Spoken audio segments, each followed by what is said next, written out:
Hello, good evening, and welcome to another live show on SAFC Fan TV, back with Thursday Night Live ahead of the new season. So join us on the show tonight. We've got Mike. Mike, how's your day been, mate? Get up anything exciting? Working all day, so nothing exciting today. Long day. Also on the show tonight, we've got Terry, the Mad Mistake. Terry, how's your day been, mate? All good? Busy. Been to work all day, then doing another video from your other channel, Mad Out and About, down Hartlepool, looking at dodgy houses. So just getting back in, I'd be Chinese, all ready to go. Nice one. But you're pleased you're getting in before the rain started. It's lashing down here. Just got finished in time. Good stuff. And also join us on the show tonight, we've got Jack Shales. Jack, how's your day been, mate? All good? Yeah, all good. Pretty boring, same as Mike. Been to work, quick session at the gym. I would talk about Sunderland and then I'll have my tea later on. Not sure about Chinese on a Thursday, mine, Terry. I think that's a little bit dodgy. Chinese has got to be the weekend, surely, hasn't it? I didn't have enough time. I basically straight home and didn't have time to make any tea. All right, let's go. And it's right round the corner from my friends. I've dropped my mate off and it was just there, so I thought I'd have to have it. Why not? As long as you have a few beers to gamble at it. No, just water. You can see Terry's got his Toffs top on, the old-fashioned football shirt there. So as we know, the Toffs are currently sponsoring the channel this year. Nice one, Terry. If you head across to the channel, you can see in the description below there's a 15% discount. If you type in the discount code, it's SAFEN15. So have a nosy over. There's some good stuff on there, some retro stuff relating to Sunderland and other clubs as well. So not just limited to Sunderland. So have a nosy over. You can also join the show tonight as we are live. You can get involved via the live chat. Already in there at the moment is Las Palmas Mackin, Eden FTM. Noah Gammons is in there. Terry Arkle. Hi guys, any idea of the strikers we're looking at? No idea, but I'm sure we'll touch on that a little bit later. Alan Robertson's in there. David Walker, and Robert Foster. It says, hi everybody, I see Ahmad is out for the beginning of the season due to injury. I think he took a knock in pre-season, didn't he? But I can't see him come back here anyway, but never mind. So now the pre-season stuff's out of the way and the real stuff starts at the weekend. Yes, Terry. Who injured him, Mad? Can you remember? Was it not our new keeper? No, that was he was playing. He injured Paul Mullen, the Wrexham player, punctured his lung, didn't he, on one of the friendlies? That's it. Aye. So he injured somebody. Aye, Paul Mullen from Wrexham. So like I say, we're going to touch on a little bit stuff off the pitch first. So I'm not sure if you've seen the reports that have come out around the new possibly marketing director that's going to come across. Apparently used to be in charge of the MLS, a guy called David Bruce. He's the chief marketing officer of the MLS. He's leaving this week to take up a position with Sunderland. Now, does that mean that Steve Davison's on his way out after all this latest farce off the pitch at the beginning of the season? You think that his time's up and writing's on the wall, Terry? Hopefully, because he's been doing a shite job, let's face it, hasn't he? He's beating around the bush. It's been awful off the pitch. It's like probably worse than non-league. It's like something out of I don't know, it's just ridiculous the way we're being treated. I mean, making disabled people, old age pensioners stand in the queue for 4 hours. You just don't treat the fans like that. Simple as. The fans come first to the club make the fans, that's it. They've got to be the first port of call of treating someone nice. It's got to be the fans.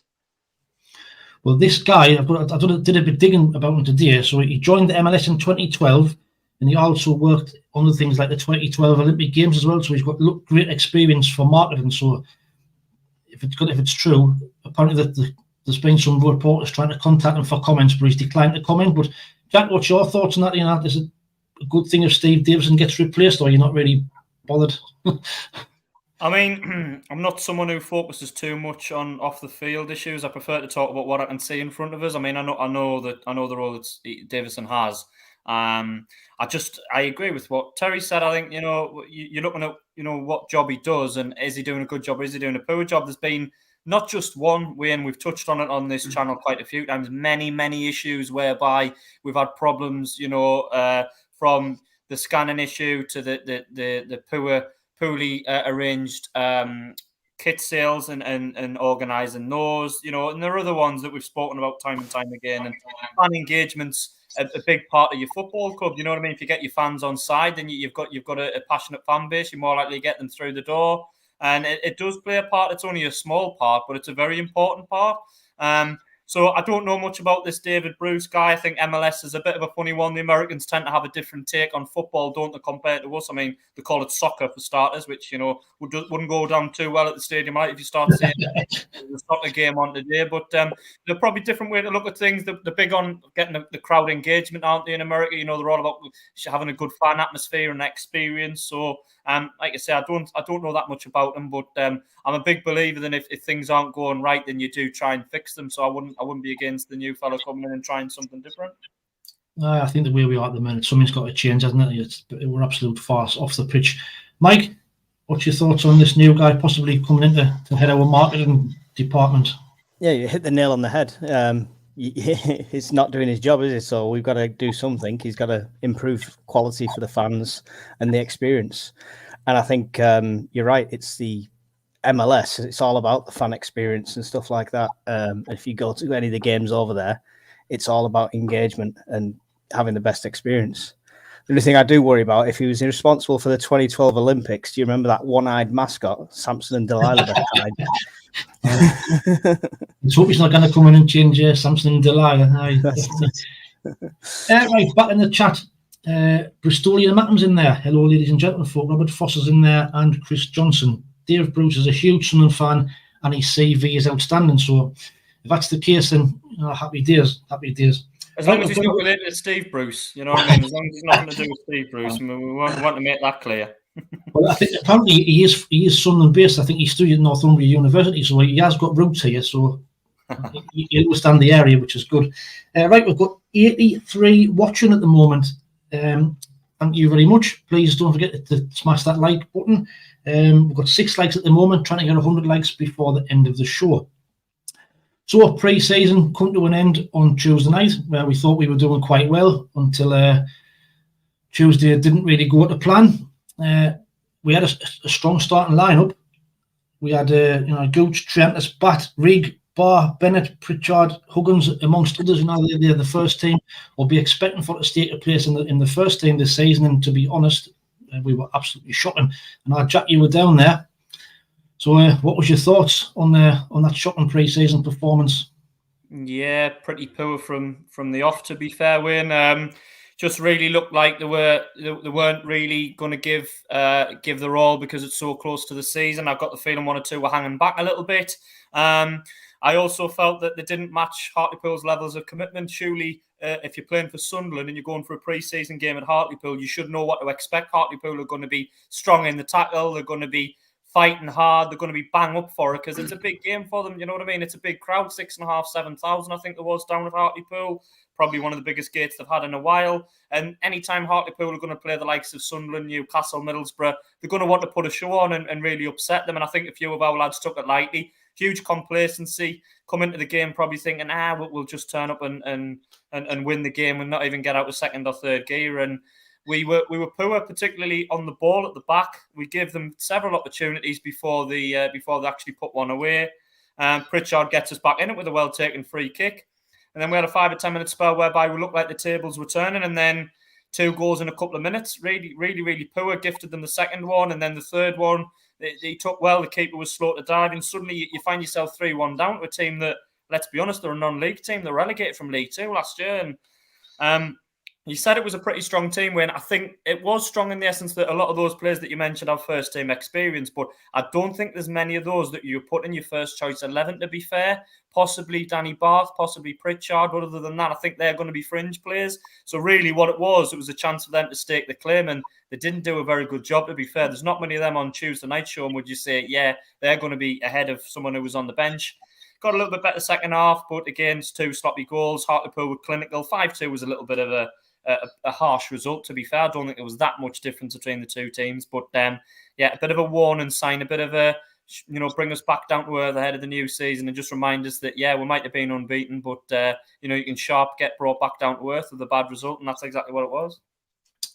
Exactly. We'll touch on it in a little bit, but it's worrying to think that if that's our strength in depth, then a couple of injuries to our major players in the first team, and we are struggling big time, I think. But like you say, it's brought us back down to earth with a massive bump. Mike, I don't know whether you've seen the game or not, or if you've seen any highlights, but what was your thoughts on Hartlepool? I think, well, we missed so many sitters. It was unreal. The defence just looked absolutely amateur. It looked like the first game after a 6-month break. I don't know if for some of these lads it was, but even at the level we're at in the Championship, even second string players, people that are not starting 11, should be putting on a better display than that. When you can't string a 10-yard pass and you're giving a hospital ball across your keeper, things like that. It was just painful to watch. Totally agree. I think once we got back in it, I thought we were going to win the game. And it's like you say that some of these players will be expecting to try and stake a claim in the first team this season. So, Terry, based on what you saw, as the many of them would be warranted first team players in the future? Well, I mean, let's face it, they played like a bunch of individuals rather than the team, and there was no shape, no formation. You got Huggins in the midfield position. He's not a midfielder. He was just putting a square peg in a round hole just to fill up a gap. Gooch was, he got put in the midfield second half, and again, he was poor in midfield.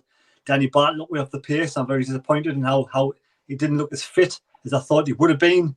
There was only like sort of Pritchard who I thought put a decent shift in, who looked half decent. Pritchard looks like he's really up for the start of the season, to be fair, Pritchard, compared to a lot of the players. But the rest of them were just poor. I mean, Chris Rigg, he looks like a good young lad, but I mean, all of them didn't really perform. They were just, like I say, a bunch of individuals. No one seemed to know what was going on, what to do. Too many sloppy passes, too many mistakes at the back. I mean, you could take three, you could put 3 of their goals down just to complete ours. That would never happen another time.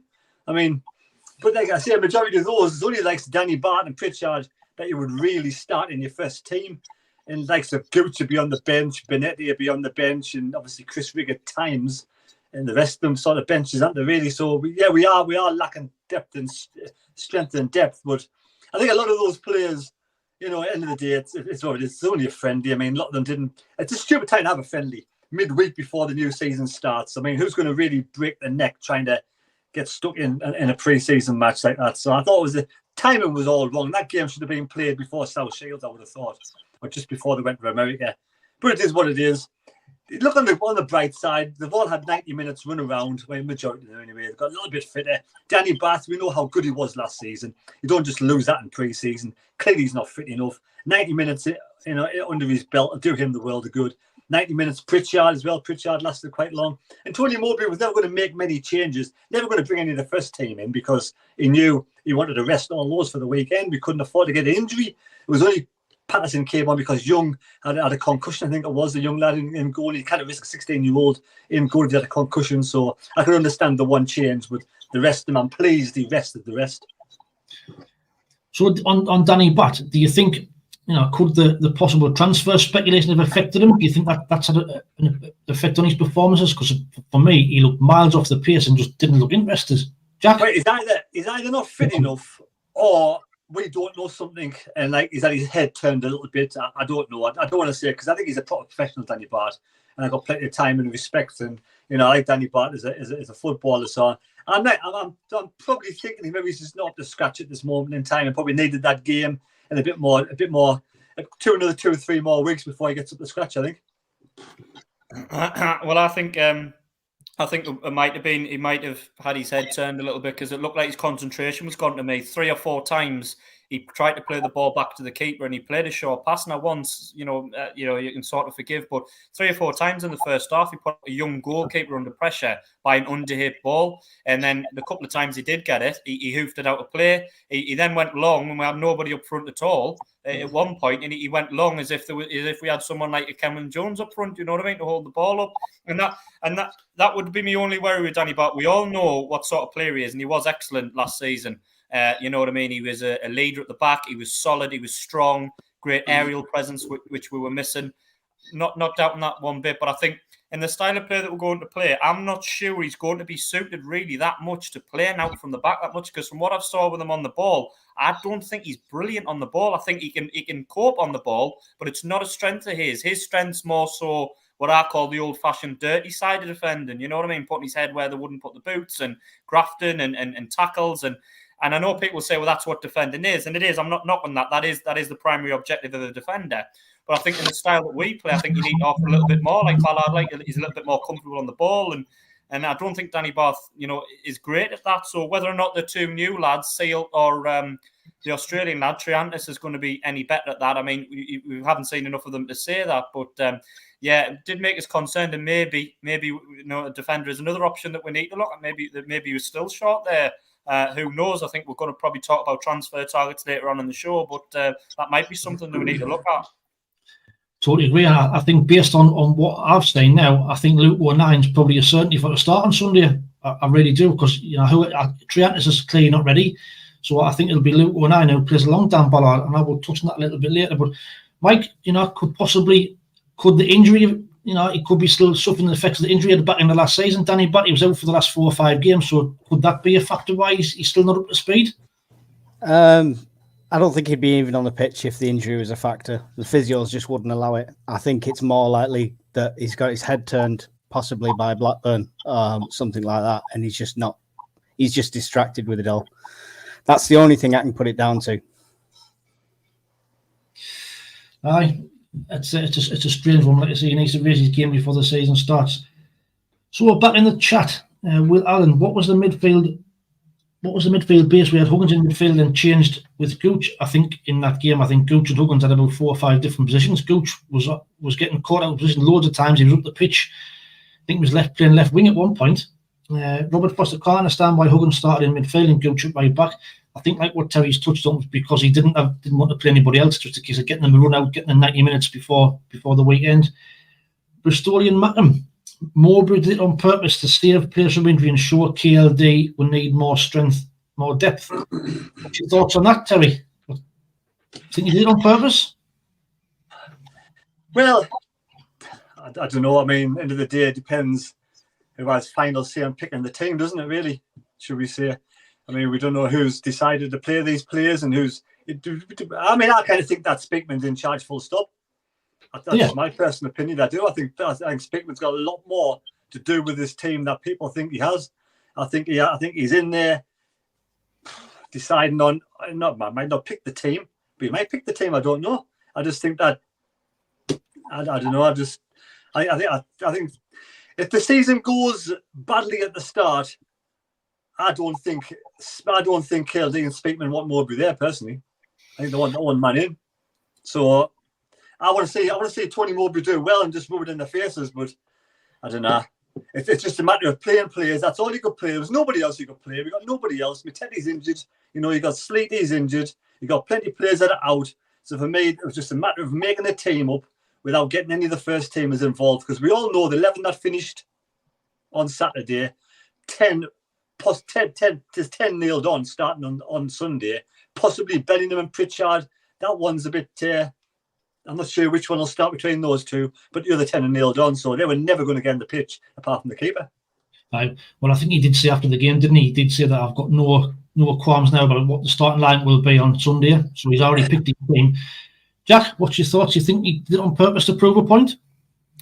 It's an interesting one, because I think there are sometimes there are instances where managers will do that. You know what I mean? If he's wanting more from the transfer market and he's wanting to, if he's got targets that he hasn't hit in areas of the pitch that, they aren't looking at, that he thinks does need to be looking at, then sometimes a manager, I hate to say it, but a manager wouldn't mind a poor result to say, look, this is what we're up against if we don't get it right. You know what I mean? So if that poor result the other night makes them aware and think, oh, hang on, we are a little bit short. Yeah, we are going to go out and get 3 or 4 more, then great. I doubt it. I massively doubt that result will have any impact upon our strategy whatsoever.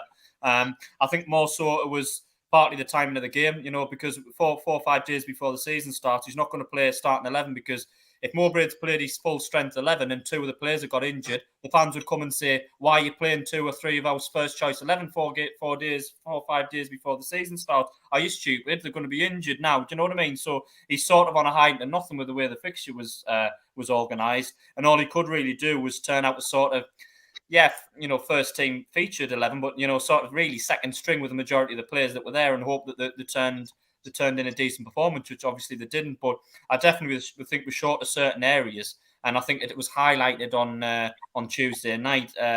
You know, certainly in my opinion, full back would do another right back. I know people like Hume, but I think we've been mentioned, talks about that Dagba, the PSG lad. He looks like he has a good pedigree. Be interesting to see how he can do. Obviously, crying out for a striker. You know, months and months last season, we didn't have a striker. We still did well and finished 6th, but absolutely, you know, a blind man could say that we need a striker. So there are areas of the pitch, you know, probably midfield, perhaps, maybe even right wing. There are areas of the pitch that we need to improve, and I doubt it'll make an impact on the transfer recruitment strategy. But if it does, then it might be a decent thing, really. Nice one, good point, Jack. Mike, what's your thoughts? Do you think that, you know, Tony Mowbray did do it on purpose, and what's your thoughts about Speakman picking the team and not Tony Mowbray? It's an interesting theory. I'm not sure Mowbray would stand for that. I don't think he'd let Speakman pick the team, right? Would you stay in a job like that where it's not you picking it as a manager? I can't see that myself. But yeah, possibly to, like, in the comments, Bristolian Mackham said that to show the lack of depth to KLD. So that's a good point. And not sure if that was the purpose, but it would have been definitely achieved as a goal. I think he was just giving people a run out who's not played yet and resting people, because it is a midweek fixture right before the first game. I mean, interestingly enough, you know, you could be right, but, you know, if when Tony Mowbray first took the job on, I do recall some of his interviews saying that he took it because he was going to be close to his family. So if he didn't take this job, you know, where would he be now? And is it the fact that he's just took the job just to be in a job? Terry, do you think that could be the case? Look, he's clearly good man management, isn't he? He's good with kids, good at bringing them on. He's good at doing his coaching role. He can get them going and getting them a team organised and everything. So I mean, if Christian Speakman's going out and picking these players to come in, he's bringing them in, he obviously is going to want these players to be played, aren't they? It's simple as. So Mowbray has been given a bunch of players and saying, right, you do the game plan, you get the youngsters brought on, you know, get them up to scratch and get them improve the game. But I want these players to play. So for me, I don't know. I mean, if Mowbray doesn't want to move, he wants to stay in the Northeast, and he's happy in the Northeast, and he enjoys, you know, being like in charge of a team, being in charge of a squad, and, you know, being a coach and bringing all these young lads on. It doesn't mean that he has actually had the finals here. It might be 2 or 3 heads together having a conversation in a room saying, should we do this team? Who should we start? There might be that kind of conversation going on. But for me, if Speakman's doing a job where he's bringing the players in, I'm sure he want those players to be played. Jack, what's your thoughts on that? I don't think Speakman will pick the team. I think Tony Mowbray will be the one that picks the team. But I think Speakman will certainly be in charge of the recruitment. I think Speakman will have the main idea of who we're signing. He'll probably have a list of targets. And whether Tony Mowbray likes it or not, if Tony Mowbray wants a player, he's going to have to be on Speakman's list. I think the way that it'll probably work is they might have a chat and say, well, what positions do you think we need to strengthen? Tony Mowbray will probably say, as any manager would, everywhere. I want a player in every position, hoping for the best. And then Speakman will go away and probably produce a list, maybe 3 or 4 realistic targets for the main positions, and then say those are your options. You know, those are, and then they will probably come to an agreement of who we're getting. I think that's something along the lines that's my understanding of the way it works. Speakman will say, this is who we're after, this is our number 1 target. And Mowbray will just have to say, okay, then yeah, I'm happy with it, and do the best that you can with it. I think on Mowbray, I think in terms of the size of the club, I don't think he's going to get a better or a bigger job than Sunderland. So I think, you know, let's be honest here, Mowbray's been good for us, and I don't mean to degrade him in any way. He had a very good season. We punched up our weight. Anybody that says he didn't do a good job last year is just lying, because he did. We exceeded all expectations. But we're good for Tony Mowbray as well. He's not going to get a job as big as us, with the potential of Sunderland to potentially take a team at the Premier League. And obviously the location's a big thing as well. So I think he'd have probably signed on last year, and the contract will have probably said you will be in a head coach role rather than a manager role, and that's pretty crucial. Head coaches are different to managers. Head coaches do pick the team and do the training, but they're not fully in control of all first team operations. And I think that's what he would have probably signed. You know, that there are other involvements from Speakman in terms of recruitment and other things. And if he didn't want it, if he didn't sign on those terms, then good luck, go and find another job, Tony. And I think he just probably signed on, and that was the way that it was. So I think that's where he stands on it. Great stuff, Jack. Thank you very much. So we'll touch on transfers in a minute. I'm going to put something to you in a minute. But back in the chat then. So Emma's in there. Evening, lads. DJ Sizzler Watson. Evening, boys. Gary Talbot. Nice to see you back. Darren Ray, who do you think the midfield three will be on Sunday, and are you happy with the depth there? Well, we'll preview the game coming up. Emma's agreeing with Terry. I didn't think that happens, Jack. Don't think Tony has any say at all. Yes, Terry, do you want in? But I want to say as well, like, we've got to take that game on Tuesday with a pinch of salt, let's face it. I mean, that's not really, it's not a full strength team.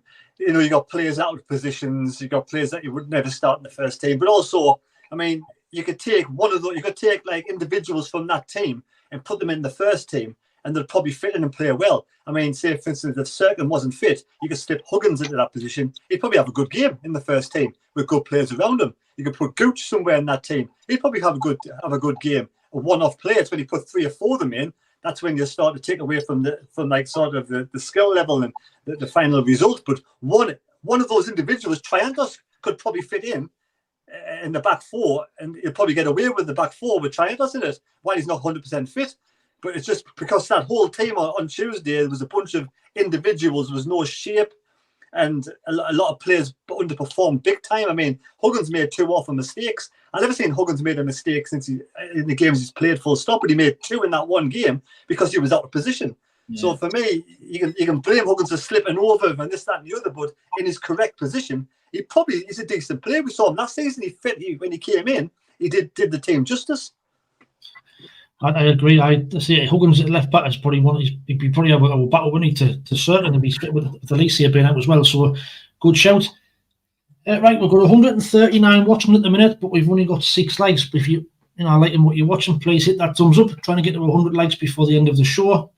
Greatly appreciated. So we're going to touch on the transfers now. So I just wanted to flip that one back at you. So when you're saying that, Tony Mowbray has got no say in the signings, if we look at Bradley Dack, would you say if Bradley Dack was a Speakman signing then, Jack?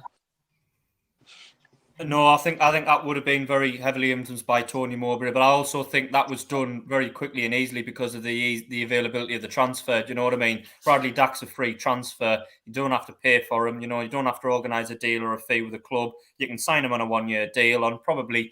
He's not. Let's be honest. He's not going to be the highest earner at the club, so it was a nice and easy transfer. I do think Mowbray would have had a say on that. And I don't think he'd be completely. I know Emma and Terry think he hasn't got any say whatsoever in the transfers. I do think he'll be sounded out. He'll have some sort of discussion about it. However, I ultimately think that the main targets and the final decision will always be with Speakman. He'll draw the list of targets up. He'll make the contacts and he'll have the final decision. But I do think that the Bradley Dack will have had some involvement on. But I think that was less so about who Mowbray wanted and more so just because it was an easy deal. Nice, easy transfer, free deal. You can get him on a 1-year contract, and there's no risk attached to it either, is there? So that was probably why that one was done. Good. Mike, what's your thoughts on Bradley Dack? Touch on the transfers. Good signing? Nice bit of depth to have an experienced player like that come in. He's not done amazing over the last couple of seasons, but he is what he is. He's a utility player that could come in and show us, and we just need depth at this moment. And it was an easy signing, like he says. So it was just a case of a nice, easy utility player you can then throw into a squad when we undoubtedly get more injuries. Fair enough.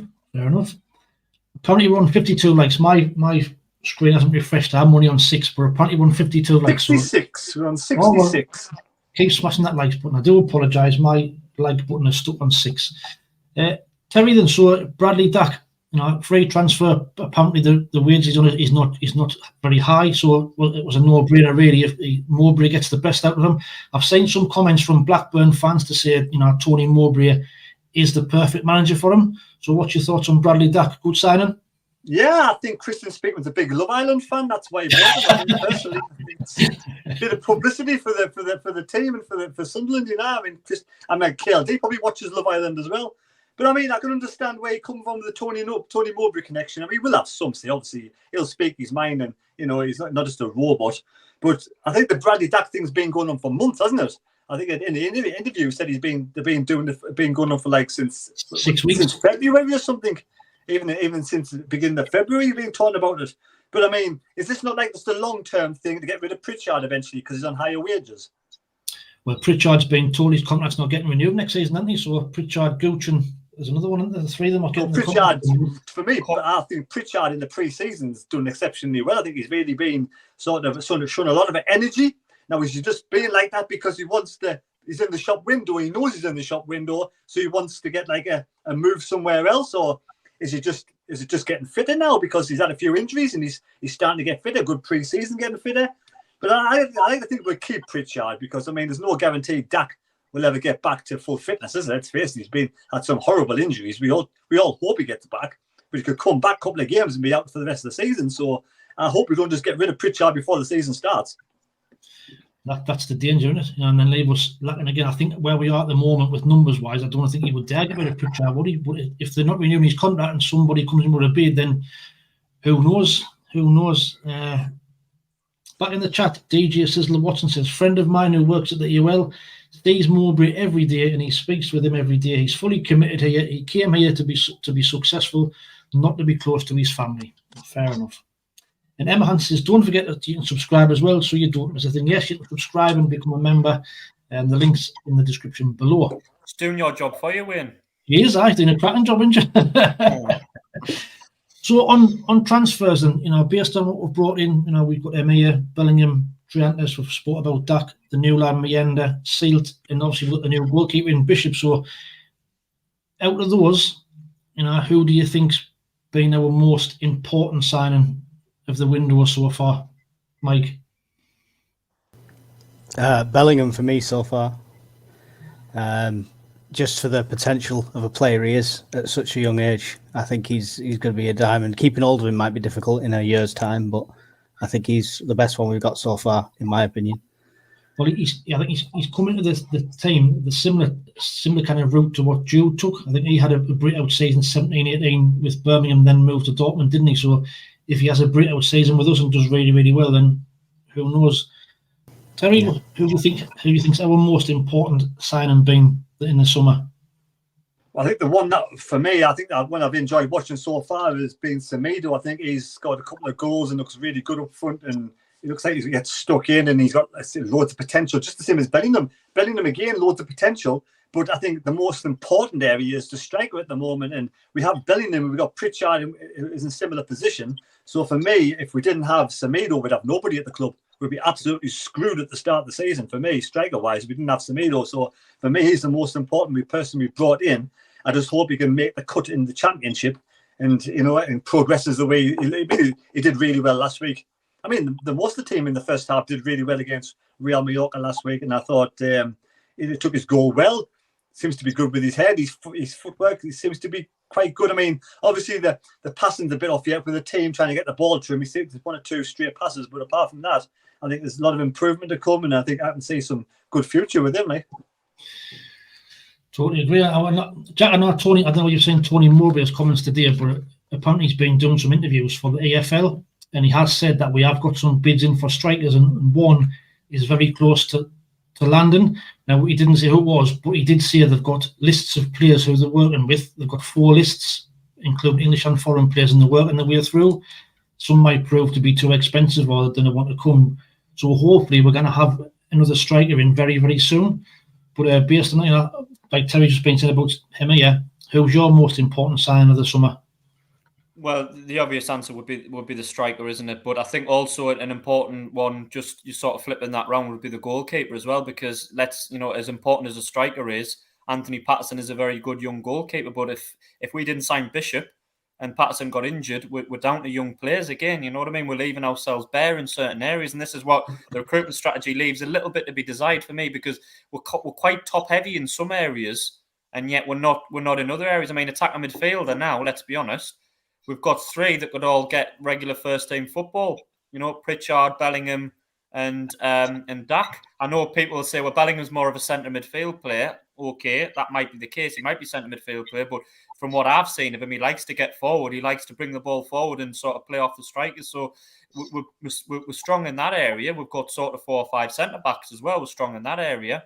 But in up front, obviously lacking in that area, and we're lacking in a goalkeeper until recently. So I think, it's just about getting the recruitment right. I think, it's evident that we need a striker, and he would be the one that was probably the most important signing. But Bellingham's probably been the one that excited me the most, because I think when he got on the ball on Saturday against Mallorca, he was just making things happen. And for such a young lad to be so confident and have the ability that he had, You know what I mean? Wasn't fazed by playing in front of the stadium light. I know there wasn't nowhere near a full crowd, but just he excited the fans. Every time you got on the ball, you think something could happen here. You know, he could create something or bring a defender out of position. And so he would be the one that was the most exciting. But obviously, we've got key areas of the pitch that we are still lacking in. So those would be the most important ones, to try and target those. I agree. I think on Bellingham, he seems to have a presence about him, doesn't he? Every time he gets on the ball, there's an excitement. I know you touched on the last show where there's a couple of chances where he could have got a shot away, and he's just going to get better every time he plays. I think he's still new, getting settled into the side. So I think, if he playing Sunday, and I think if he holds that place down, we'll see some big things from this season. He looks a lot older than 17, doesn't he? Let's face it, he's a big lad. He's just got a presence about him. He's like he plays like Jude. He's got he gets about the pitch similar to him. I mean, got to be careful not to compare him too much to Jude. Jude is an exceptional player, but if he's even half as good, we've got a cracking player on our hands, I think. And I think athleticism is one of the areas that I thought we've been badly missing in recent years. Do you know what I mean? I mean, you saw when Sunderland came up against Stoke, for argument's sake. When we mentioned Alex Neil before, but they just looked. They weren't technically better than us, but they were so much more physical and athletic than we were, weren't they? I mean, how many goals did they score carrying the ball from wide areas and bringing the ball forward? And they ran us off the pitch, didn't they? And I think that's an area that we really needed to strengthen. We've got plenty of good technical players, you know what I mean? Like you mentioned, Alex Pritchard and Dan Neil and Patrick Roberts and Jack Clark, plenty of good players with the ball at the feet, but have we got somebody to change a game? And when we were under the cosh, bring that ball forward and carry it in strong areas. And already Bellingham looks like that's massive strength of his, you know what I mean? He looks like he can carry the ball 40 or 50 yards at pace and keep control of it, you know what I mean? So that could be an important asset. And for such a young player, I mean, I know it's early days, we've only had him a few games, we're bigging him up and I'm bigging him up. So hopefully he doesn't come back to let us down, if he doesn't feature as well. But he has attributes that we don't have on the team already. I think, that's clearly evident from his early performance. Yeah, spot on. Totally agree, Jack. Also, as well, what Tony Mowbray said, that we didn't bring Emir in to be a 46-game striker. He brought him in to learn the game, to have somebody play alongside him. So I'm hoping that what we're looking for at this moment in time is somebody experienced, what we've been crying out for 2 years. So I'm hoping that we've got somebody lined up, whether it's a loan deal, I'm not sure, but hopefully, this player lands in the near future. Also, I think just as important for me is, we've managed to tie down Dennis Surton and Trey Hume on new contracts as well, keeping them young players at the club. And also, there's some, I don't know what you said on social media earlier on, apparently Jack Clark's being told that he's not leaving in the summer. So if that's the case, then that's great news. But do we want an unhappy player on our hands, Terry? Yeah, definitely. I've heard as well that he's not leaving, so I'm hoping, because like I said, they could have took the price that Burnley dished out, 10 million and add-ons or whatever it was going to be. But so I'm pleased Jack Clark's staying. But I want to see another striker come in. I want to see, like I say, either a left back or a right back come in. Just another couple of players, because I think we're still lacking in strength and depth in certain areas. I mean, Serkin's been injury prone, Huggins been injury prone, unless he's out. So what happens if if they all get injured again? You're back to square one, putting Gooch up there or someone. So I think we need somebody else to bring somebody else in. If this PSG lad is on the cards, then fair enough. I've also heard we've actually had talks with someone like a Songa Lomba. I don't know if that's true or not, but I mean, you've got to come to some sort of agreement and deal. That I imagine that there's been early talks, but nothing's come out of it so far, if you know what I mean. I think he'd be on big wages, wouldn't he? I think he'd want quite a lot of money. Him, a great championship striker, though, it'd be ideal for us. But whether or not we would push the boat out in terms of finances to sign him, I'm not sure. I'm not sure. Do you think he would suit to play alongside Semedo or not, Jack? I think he's perfect for us. He's a physical striker. He'll hold the ball up. He'll get you goals. I think he'd be a great hold-up man. You know what I mean? Defenders, you watch him play, and defenders don't enjoy him whatsoever. What would it be like with Semedo? I don't know, because are we going to play two up front, though? Are we going to play Semedo in the hole? Do you know what I mean? Yeah. Two up front, you have to sort of change your style of play. Then you have to do, in my opinion, if you're playing two up front, you do have to be a little bit more direct and have the strikers play off each other. I'm not sure you could get away with playing passing with only, four in the midfield. You know what I mean? So that might mean we have to change the style of play. I think he would probably work with Semedo. but I don't think you're going to see both of them up front together. But I think this Sombalong, I'm not sure we'll be signing him. I mean, if I'm wrong, I'll hold my hands up. But I think he's just been released from, what was it, Watford? Is that where he was? It Watford he was at? No, he's on a free transfer, isn't he? Yeah, I think so. Yeah, he's been released, but like I say, it's down to money, innit? It depends what money he wants. Yeah, I'm sure we can go to another club, other clubs down London for money. Aye, sure we can. Right, back in the chat. David says, any more news on that lad from PSG? I think, talks are ongoing. I think, I know we've been linked with him, Brad. They did say that it was going to be difficult to try and persuade him to come and play in the Championship from PSG. It all depends if Mitchell's been telling him good things or not. Stuart Williams, if that's the case, I don't believe Bradley Dack would have been Speakman's choice.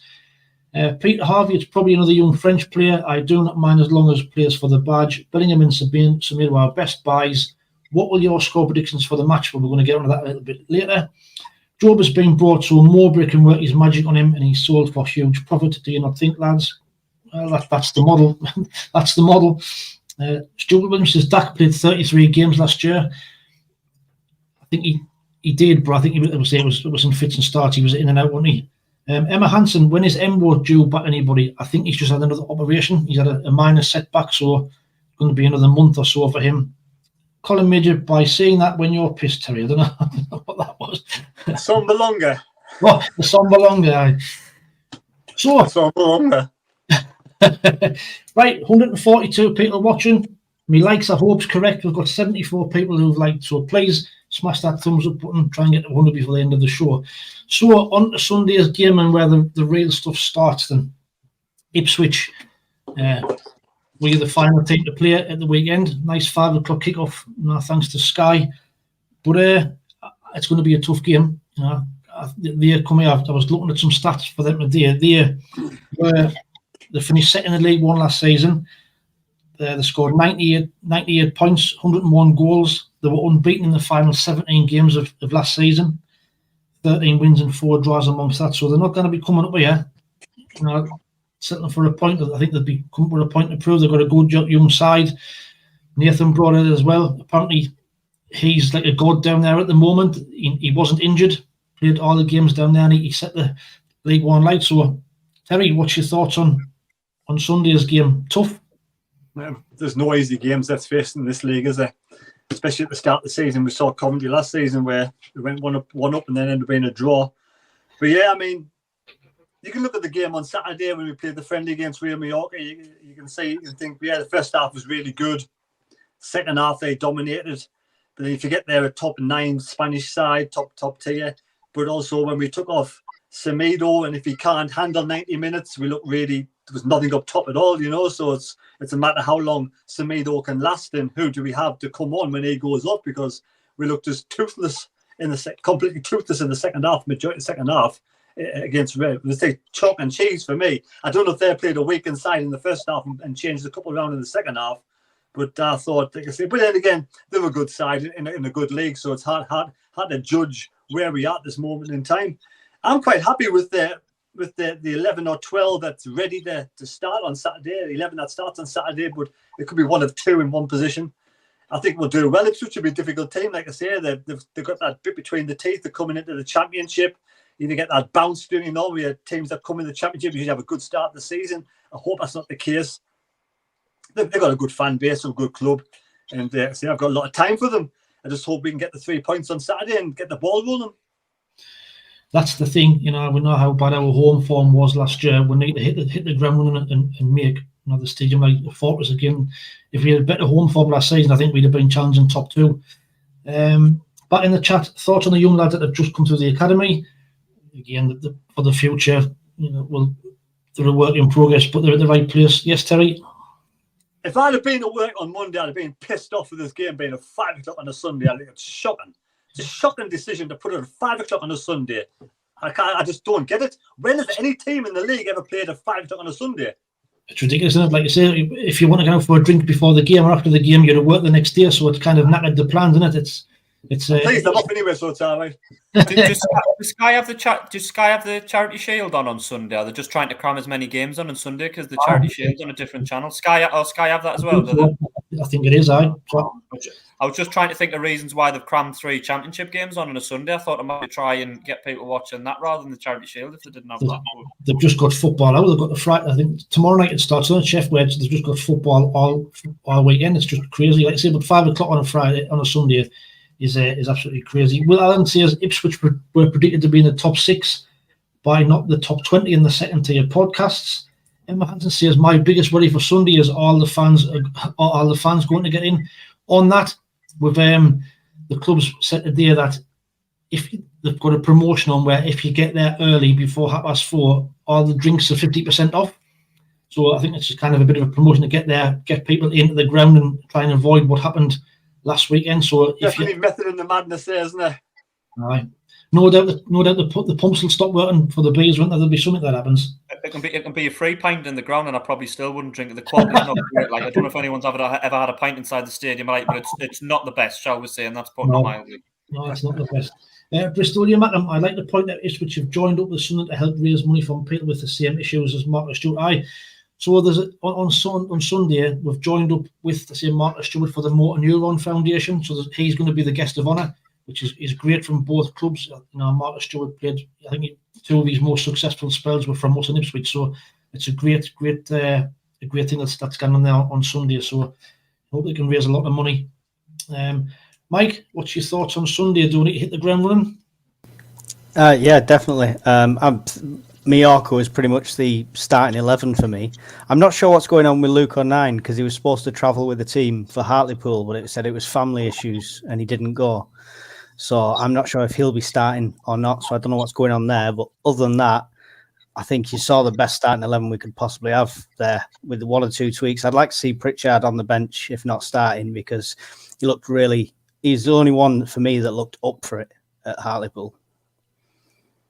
I think Luke O'Nien's been at the club today. I don't know if he's been there training, but he's definitely been at the club today. Talking to Tony Mowbray. Was that Luke? I think Luke O'Nien did see he had a family issue to sort out, but it didn't say there will be any issue for the weekend. They will be fit and ready to go. So, you know, all being well. So, you know, based on what we've seen in pre-season, what we've seen Tuesday, what's going to be our starting lineup? Jack, what team would you start with on Sunday? Right, well, I would go obviously Patterson in goal, and back 4 would be from right to left. It would be Hume, Luke O'Nien, Dan Ballard, and Dennis Shirkin. That would be my back 4. Ekwa and Dan Neil as the 2 holding players. Not holding, I shouldn't say, central midfield players, shall we say.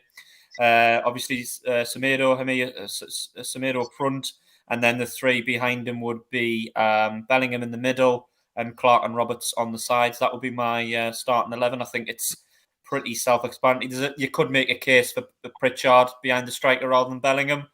I wouldn't be too fussed if Pritchard played and Bellingham was on the bench. He might do that, but I get the feeling that the players that started on Tuesday night at Hartlepool, I don't think any of those are going to be on the starting 11 on Sunday. I think that was a complete B team for me. So I think that will be the starting 11.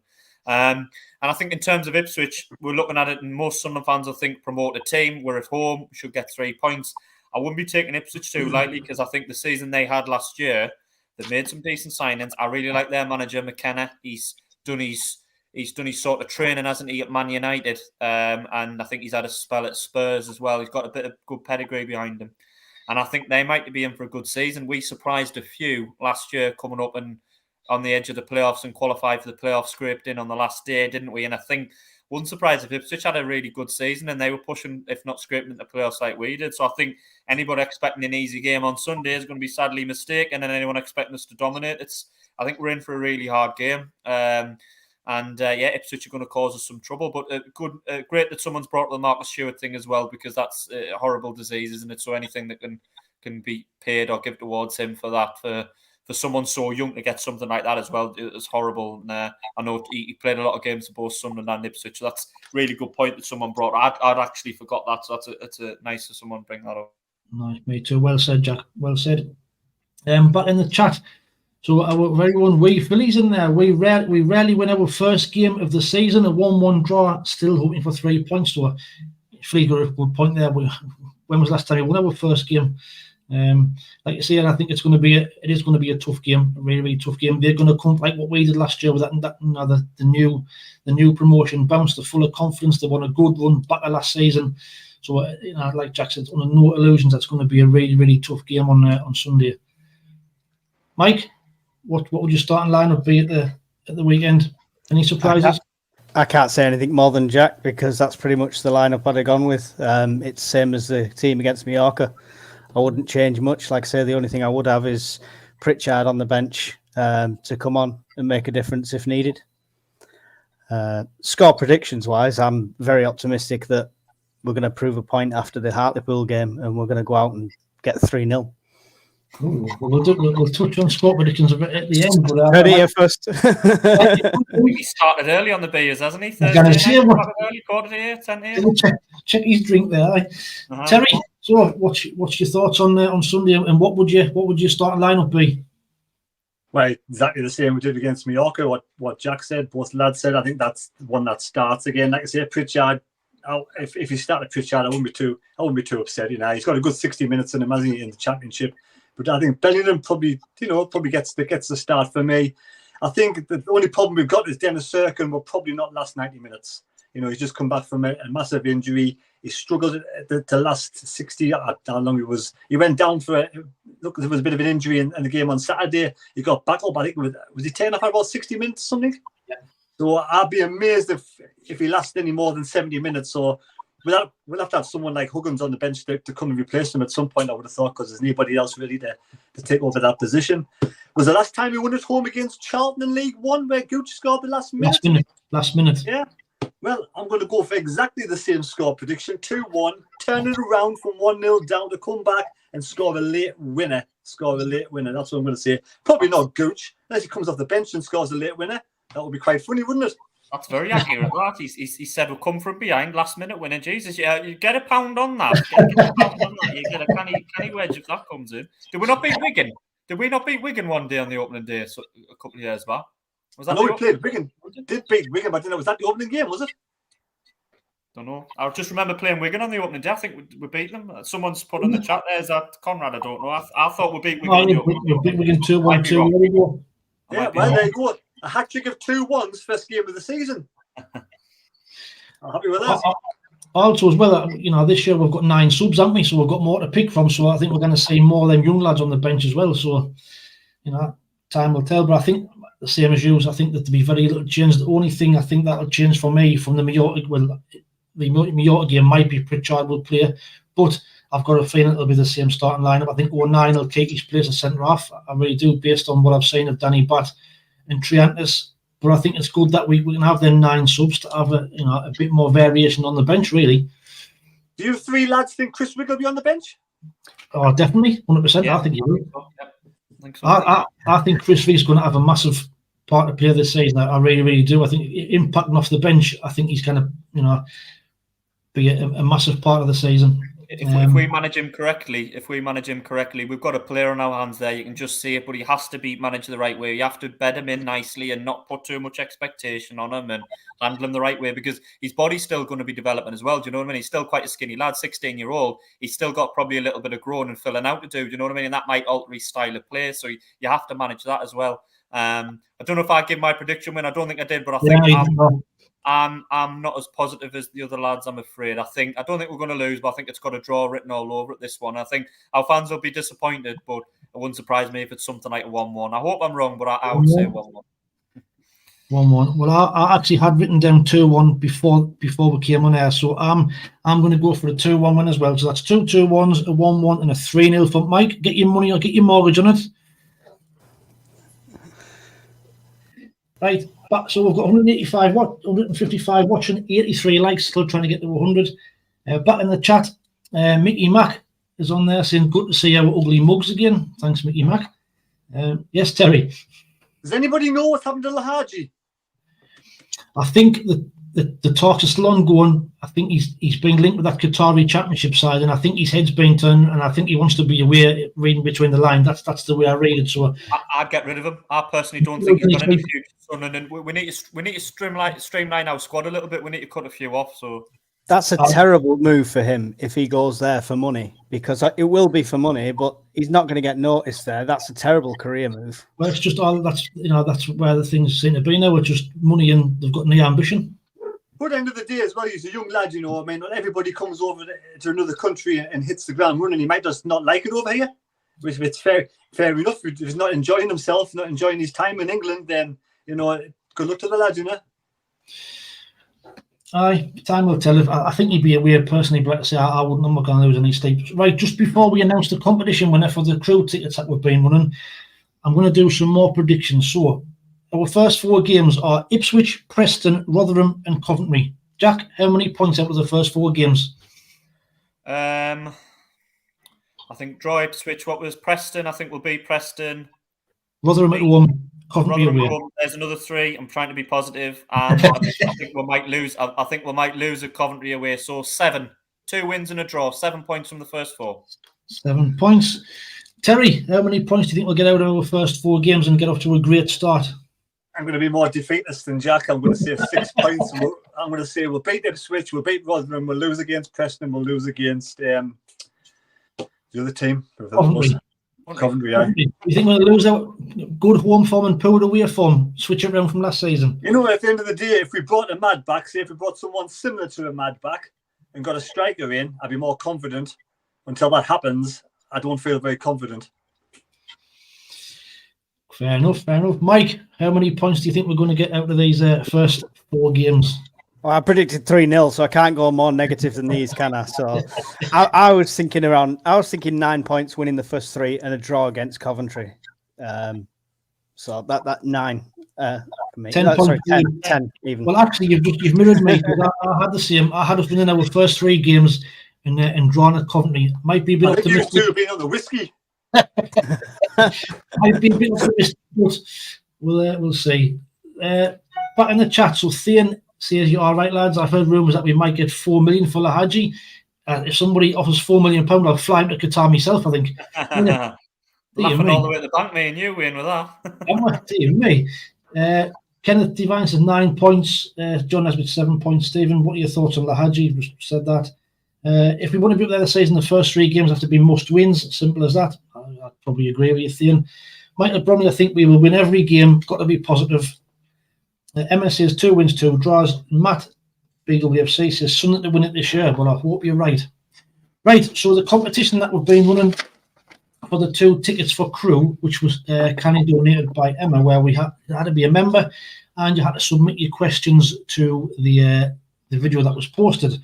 So the winning question that was posted, I'm going to read it out now if I can find it, was submitted by It's Bobby Cowley. So the question was, if we get to the Premier League, which players would be good enough?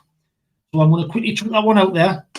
Terry, who do you think, if we got to the Prem, who would be good enough to stay with us and play in the Premier League, if any? Premier League, good enough. Jack Clark, I think, is good enough to play in the Premier League. I think Trey Hume probably be good enough to play in the Premier League. In my opinion, I can make the step up again. I think Dennis Certain, if he stays injury free, would be good enough to play in the Premier League. I think one day Job will be. I think Ekwa will probably be good enough to play in the Premier League as he gets more experience, he gets better. The players that are fit. I'd love to see Patterson in the Premier League. I'm sure we have a few good games in the Premier League. That's about it, really. Nice one. At this moment in time. Jack, who's good enough to play in the Premier League? Oh yeah, Ballard as well. I think Dan Ballard. I think Dan Ballard, if he stays injury fit, was the first one that came into my injury free. If he stays fit, I know what I was trying to say. If he stays free from injury, I think Dan Ballard's definitely got it in him. Bellingham will 100% be a Premier League player. It's just when, really. Is he going to be? Will it be when he's 18, 19, 22? Premier League written all over him. I think Clark and Roberts could. I think Patrick Roberts might struggle, but just because, I think he could play Premier League, but he would have to probably improve his end final product, his final product in the box. And I think that would be about it. I don't think we've got a lot of players that will be ready. I think that's the beauty when you go up, you have money to spend, don't you? So you do improve your squad naturally. Yeah, nice one. Cheers, Jack. And Mike, finally across to you. Who do you think we could play in the Premier League? Ballard, Bellingham, Ekwa, the three standouts for me. Like that go straight in there, no problems.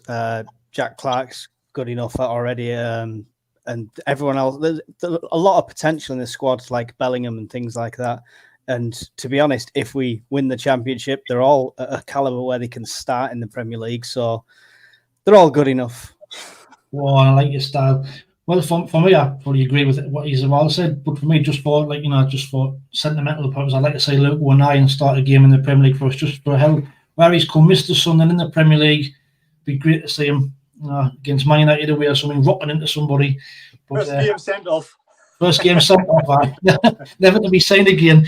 But so Bobby Cowley, you've won the 2 tickets for the Crew game. Congratulations, there's your question answered. If you can send your email address to SAFC Fan TV 73@gmail.com, it's in the description below, then we'll get them tickets sorted out for you for the Crew game. So well done. Right, 156 watching, which is excellent. 87 likes. If we can give it a last push thumbs up for the end of the show. Out of time, like I say, look forward to Sunday. Don't forget, you can get there early. You get a free or 50% off a drink. But it'll probably still cost you £3, even though it's half price, so it's probably not even worth gambling. But you never know.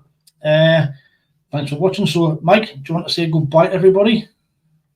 Thanks for watching, everyone. I'll keep positive. Great stuff. Terry, thanks for watching. Yeah. Thanks everybody for watching, and we'll see some of you on Sunday when hopefully we'll get 3 points. Amongst the 40,000, let's hope so. And Jack, final word to you. Yeah, just thanks for everyone for watching. I mean, we love chatting about Sunderland, us and the others that come on, but we wouldn't have a show if people didn't watch, and it would be pointless doing it. So thanks for everyone for watching and getting involved. And hopefully I'm wrong. Hopefully we get 3 points rather than 1 on Sunday. But either way, I'll see everyone later, lads and lasses. Great stuff. Thanks, Jack. So thanks everybody for watching. Thanks to everybody who's getting involved in the chat. Sorry I couldn't read all of them out. There's been quite a few tonight, but let's do it on Sunday and look out for the review show next week, where hopefully we'll be reviewing 3 points and a good performance. But until the next one, thanks for watching. We'll see you later. Ta-ra.